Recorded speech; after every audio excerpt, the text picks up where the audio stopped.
Out of the crushed marble of the administrative sector, a human stepped into the open. 12 Nasha warriors pivoted, their mandibles snapping in anticipation of an easy kill. Specialist Thorn didn't run. He just raised a primitive metal cylinder, sparked a crude flint mechanism, and the air between them vaporized into a roaring wall of chemical fire.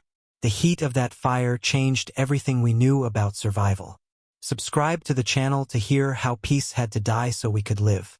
3 weeks earlier, the greatest physical hazard in that exact plaza had been tripping over the polished roots of the meditation gardens. Now, those roots were splintered kindling. Jax huddled in the ruins of the gallery, watching the sky. He was only a novice of the Lyra harmony. He had been raised to believe that existence was a gentle, unbroken current. When the Nashus began stripping the neighboring Horus and Kalo systems of life, High Warden Alara had broadcast a wideband distress signal. The Silicon Synod offered prayers. The photon we've cited transcendental non-interference. They were going to let Aurelia Prime burn. A low rumble rattled the glass. The sky tore open. It wasn't a sleek armada of energy and light. Commander June Vane brought a dozen battle-scarred vessels from the Iron Cradle. Their hulls were patched with rough alloy, ugly and dark against the pristine clouds. To Jax, they looked like debris. To the incoming Nasha packs, they must have looked like prey. Jax watched as humans flooded the capital. They did not sing. They did not meditate. Specialist Thorn, a human whose arms were mapped with thick, faded scars, immediately ordered the dismantling of the central parks. This is a sanctuary, High Warden Alara had argued in the courtyard. Her voice trembled. Vane didn't flinch. Peace is merely the quiet interval between threats. Keep your blades sharp during the silence.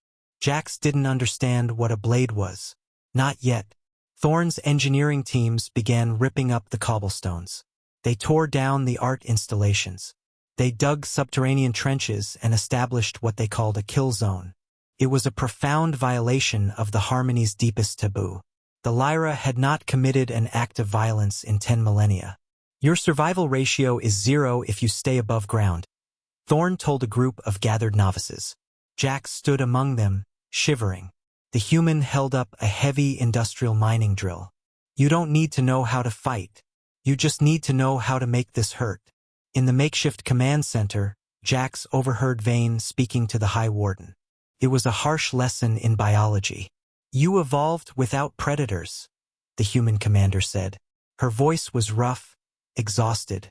Earth is a Class 12 death world. We didn't climb the food chain by being gentle. Evolutionary hardship forces tactical ingenuity. We learned trap-laying before we learned agriculture. Then Vane looked directly at Jax. Her lips pulled back, exposing blunt, flat teeth. It was a predatory smile. It held no joy. It was a promise of violence. Terrified him. The galaxy's oldest civilizations forgot how to bleed, Vane whispered. So they sent for the monsters who never stopped. They forced the Lyra civilians into the dirt. Jax's hands bled freely from handling coarse stone. He learned to pack kinetic projectiles into the hollowed-out statues of his ancestors.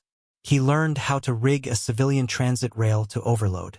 The humans didn't bring a fleet to match the Nasha numbers. They brought a species that knew how to win in the mud. Gone.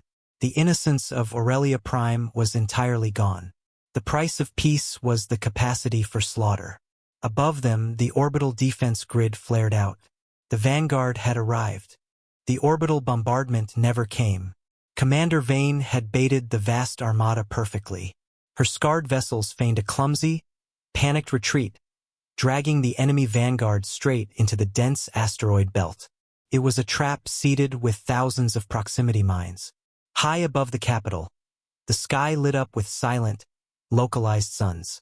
Down in the dirt, the ground invasion began.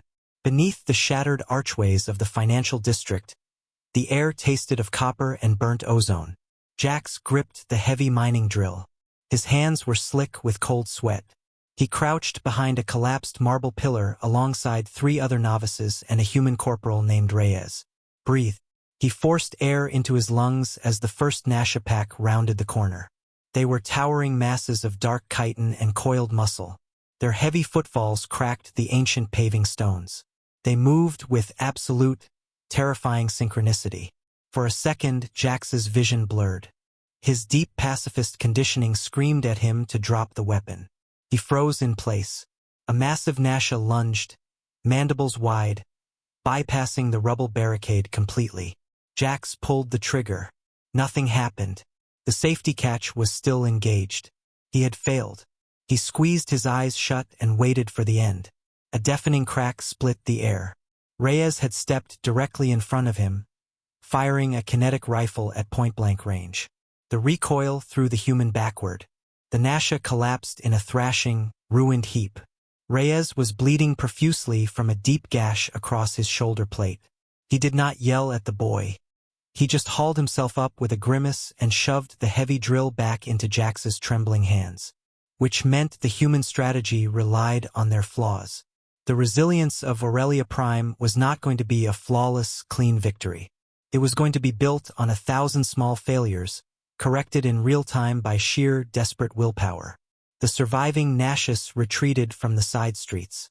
They were being funneled exactly where the defensive lines dictated. From his vantage point at the edge of the ruins, Jax watched them pour into the central plaza, surging directly toward the lone figure of Specialist Thorn. The chemical fire erupted, a blinding wall of heat that swallowed the 12 charging warriors whole. The outcome was absolute, brutal devastation. The synthetic flames clung to their armor. The lead hunters dissolved into ash and agonized shrieks. The rest of the pack slammed into a halt. Their perfect pack instinct shattered completely under the intense heat. They had never encountered prey that burned the very ground it stood on. The remaining Nashus turned and fled in total disarray, abandoning their dead on the scorched tiles. Within hours, the panic reached orbit. Grand Devourer Vor commanded a full tactical withdrawal. The Armada fled the system, terrified the wider galaxy would witness any further proof of their vulnerability. In the ruined art gallery, High Warden Alara stood shoulder to shoulder with Commander Vane.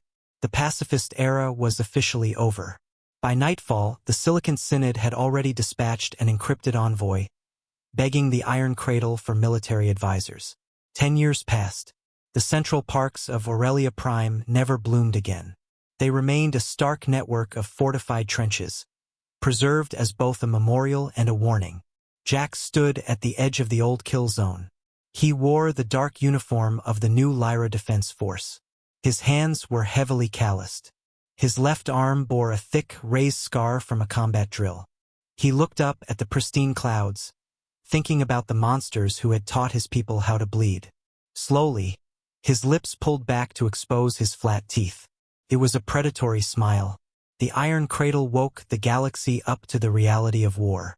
Next time, we will see what happens when the humans are the ones who have to hide in the dark.